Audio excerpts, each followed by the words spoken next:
ზელენსკის მიმართ ბრალდებები უსინდისობის მწვერვალია ტრამპის მიერ უკრაინის პრეზიდენტის დიქტატორად შეფასებას, ასე ეხმაურება ევროკავშირის ყოფილი პირველი დიპლომატი ჯოზეფ ბორელი. ამერიკის პრეზიდენტის განცხადებას ზელენსკის შესახებ ემიჯნებიან ევროპელი ლიდერებიც. ზელენსკი ლეგიტიმურია, ის არ არის პუტინი, რომელიც ოპონენტებს კლავს, თქვა საფრანგეთის პრეზიდენტმა, რომელიც მალე ვაშინგტონში იქნება.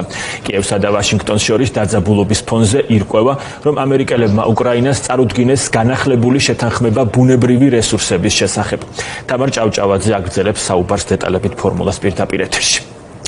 დიახ, ლუკა, შეერთებულ შტატებსა და უკრაინას შორის დიდი ალბათობით ეგრეთ წოდებული მინერალების გარიგებას ხელი მოეწერება. ვაშინგტონმა კიევს გარიგების ახალი ვარიანტი წარუდგინა, სადაც პირობები უკრაინელების მოთხოვნით შესაბამისად არის გაუმჯობესებული, თუმცა დეტალები არ ხმაურდება.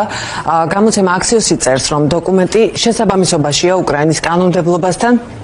შეთანხმების პირველი ვერსია, რომელიც სკოტ ბესენტმა ჩაიტანა კიევში, ითვალისწინებდა უკრაინის მინერალებზე 50%-იან კონტროლს შეერთებული შტატების მხრიდან და არაფერი არ ეწერა უსაფრთხოების გარანტიებზე, რაც კიევის მთავარი მოთხოვნა იყო. სწორედ ამიტომ უკრაინის პრეზიდენტმა მას ხელი არ მოაწერა. დონალდ ტრამპმა კი მისი საჯარო კრიტიკა დაიწყო, ვიდრე კელოგი და ზელენსკის შეხვედრა დაიწყებოდა კიევში. შეერთებული შტატების პრეზიდენტის მრჩეველმა მაიკლ ვოლცმა ზელენსკის რიტორიკის შეცვლა და გარიგებაზე ხელმოწერა ურჩია. მოგვიანებით კი თეთრ სახლში გამართულ პრესკონფერენციაზე ვოლცმა განაცხადა, რომ უკრაინის მომავლისა და უსაფრთხოებისთვის შეერთებული შტატების გრძელვადიან ინვესტიციაზე უკეთესი არაფერია. ის უნდა დაბრუნდეს მაგიდასთან და ჩვენ გავაგრძელებთ დისკუსიას იმის შესახებ, თუ სად მიდის ეს გარიგება. გვაქვს ვალდებულება გადასახადის გადამხდელთან. ფიქრობ, ეს არის შესაძლებლობა. პრეზიდენტი ფიქრობს, რომ ეს არის უკრაინის წინსვლის შესაძლებლობა. ჩემი აზრით, უკრაინის მომავლისა და უსაფრთხოებისთვის მათ კეთილდღეობაში შეერთებული შტატების გრძელვადიან ინვესტიციაზე უკეთესი არაფერია და შემდეგ ამის მთავარი ნაწილი ასევე არის უსაფრთხოების გარანტიები. რეალობა, რასაც ვსაუბრობთ, ასეთია, არის თუ არა ეს უკრაინის ინტერესი, ევროპის ინტერესი. რა თქმა უნდა, რუსეთის ან ამერიკული ხალხის ინტერესიც არ არის, რომ ეს ომი მარადიულად გაგრძელდეს. საუბრის მთავარი ნაწილი დახმარებას უწევდა ზელენსკის გაეგო, რომ ომი უნდა დასრულდეს. მეორე ნაწილი კი იყო პრემიერ-მინისტრის სტარმერის და ასევე პრეზიდენტ მაკრონისგან დისკუსიები უსაფრთხოების გარანტიების შესახებ, რომელსაც საკუთარ თავზე ევროპა აიღებს. ჩვენ მივესალმებით ამას, ვთხოვთ ევროპას გაძლიერდეს და უზრუნველყოს საკუთარი კეთილდღეობა და უსაფრთხოება.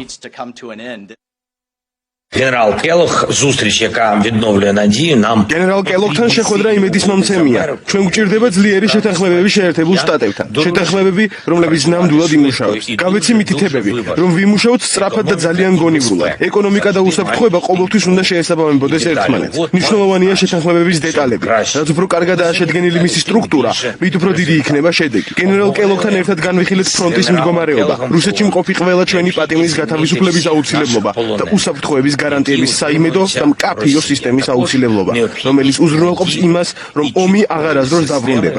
ჩვენ უკრაინას, ევროპას, ამერიკას და მთელ მსოფლიოს ყველას ჭირდება მშვიდობა. ვოლოდიმირ ზელენსკი ტელეფონით ელაპარაკა ჯასტინ ტრუდოს, ნორვეგიის პრემიერს, ფინეთის პრეზიდენტს და ემანუელ მაკრონს, რომელიც ორშაბათს ვაშინგტონში დონალდ ტრამპთან შესახვედრად ჩადის. საფრანგეთის ლიდერი შეერთებული შტატების პრეზიდენტს გააცნობს ევროპელების მიერ მომზადებულ გეგმას უსაფრთხოების გარანტიის შესახებ, რომელიც ითვალისწინებს უკრაინაში ცეცხლის შეწყვეტის შემდეგ ჯარების განლაგებას. უსაფრთხოების კონტექსტში ნატოს წევრ ქვეყნებს თავდაცვითი ხარჯების გაზრდისკენ კიდევ ერთხელ მოუწოდა ნატოს გენერალურმა მდივანმა, რომელმაც განაცხადა, რომ თუ მის ზარებს, სატელეფონო ზარებს არ უპასუხებენ, მაშინ მოკავშირეებს მოუწევთ ვაშინგტონიდან მიღებულ ზარებს უპასუხონ. დონალდ ტრამპთან დაგეგმილი მოლაპარაკებების წინ მოსახლეობაში უკრაინის ირგვლივ გაჩენილ შეკითხვებს პრეზიდენტმა მაკრონმა Facebook-ზე ლაივ რეჟიმში უპასუხა. მას თხოვეს კომენტარი გაეკეთებინა დონალდ ტრამპის კრიტიკაზე ზელენსკის მიმართ და უკრაინაში ჯარების განთავსების გეგმაზეც. ზელენსკი პრეზიდენტია, რომელიც თავისუფალი სისტემით აირჩიეს, რასაც ვერ ვიტყვით ვლადიმერ პუტინზე, რომელიც კლავს თავის ოპონენტებს და დიდი ხანია არჩევნებით მანიპულირებს. მე არ მიმიღია გადაწყვეტილება, რომ ხვალ გავგზავნით ძალებს უკრაინაში, რასაც განვიხილავთ არის ის, რომ გავგზავნოთ ძალები მშვიდობის გარანტიისთვის, როგორც კი შეთანხმება მიღწეული იქნება. ზელენსკი ტრამპის უთანხმოების ფონზე მედიის ყურადღების ცენტრში თეთრ კანადის შესახებ გაკეთებული განცხადებებიც მოექცა, რომელიც შეერთებული შტატებისა და კანადის ჰოკეის ნაკრებების მატჩს ეძღვნებოდა. თეთრი სახლის პრეს-მდივანმა შეხვედრის წინ ხუმრობით განაცხადა, რომ სულ მალე ამერიკა დაამარცხებს კანადას, რომელიც 51 შტატი გახდება. იხუმრა ამის თაობაზე დონალდ ტრამპმაც, თუმცა მატჩი კანადის ნაკრების გამარჯვებით დასრულდა, რასაც მოყვა ჯასტინ ტრუდოს პოსტი X-ზე. ვერ წაგვართმევთ ჩვენს ქვეყანას და ვერ წაგვართმევთ ჩვენს თამაშსაც. ამას გარდა მედიის და სოციალური ქსელების მთავარი ამბავი იყო ილონ მასკის დასაჩუქრება ელექტროხერხით. მთავრობის მუშაობის ეფექტიანობის დეპარტამენტის ხელმძღვანელი კონსერვატორთა კონფერენციას დაესწრო ვაშინგტონში, სადაც უჩვეულო საჩუქარი, ეგრეთ წოდებული ბიუროკრატიის ელექტროხერხი არგენტინის პრეზიდენტმა ხავიერ მილეიმ გადასცა.